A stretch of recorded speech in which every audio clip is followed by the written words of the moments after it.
This is Scott the Fix It Guy. Today we're dealing with a Frigidaire washer, dryer, laundry center, and the washing machine won't spin and won't agitate. So my suspicion is that the belt broke.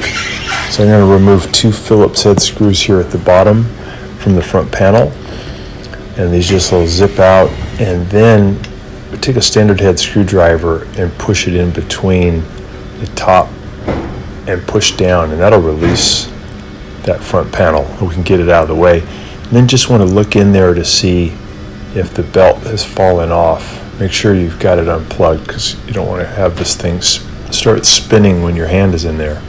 So this one, the belt did break at some point, so we're going to just pull out the old belt, and then to put in the new one, we're going to push it in underneath the motor and the motor pulley and the idler wheel, and it's kind of a tight squeeze. So to get it in there, what you should do is push up on the entire tub with one hand to create a little space, and then push that belt in underneath the motor pulley and the idler pulley, and then you can push it in underneath the transmission pulley. That's the big one in the middle. Just take your time.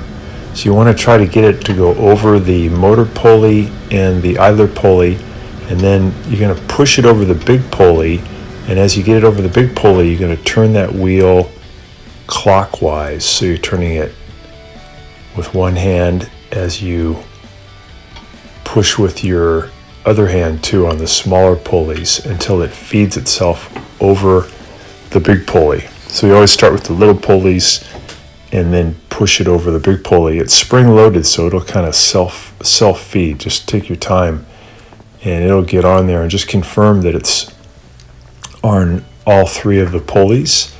And then when you plug it in and set it for spin, you can test it to make sure that it's doing everything correctly. So these just tend to break maybe around the 7th or 8th year, depending on the amount of use, and they're pretty easy to just pop a new one on. So we're just testing it now, and when you set it for spin, it'll take a little while before it starts to spin. It'll drain for I think 1 minute to 2 minutes, and then the motor will kick in.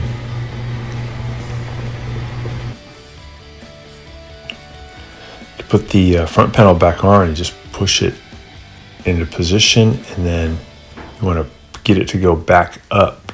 And to do that, I put a standard head screwdriver underneath it, and then I use the screwdriver to give me leverage to push the panel back up so it locks into the little tabs at the top. There's also slots on the sides. You got to make sure that they lock in, and then while it's locked in and pushed up, you put in the two Phillips head screws. Sometimes I keep the standard head screwdriver underneath there for leverage while I'm putting in the screws. So it's a pretty easy, fast procedure. Just again, make sure it's unplugged before you start putting your hand underneath that motor, just to be safe.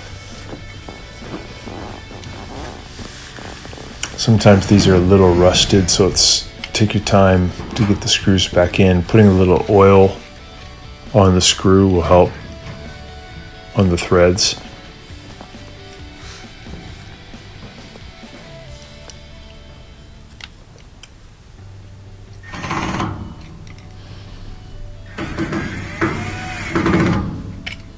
There we go, and that's all done. Hope this has been helpful, and please subscribe to the channel when you get a chance. Thanks a lot.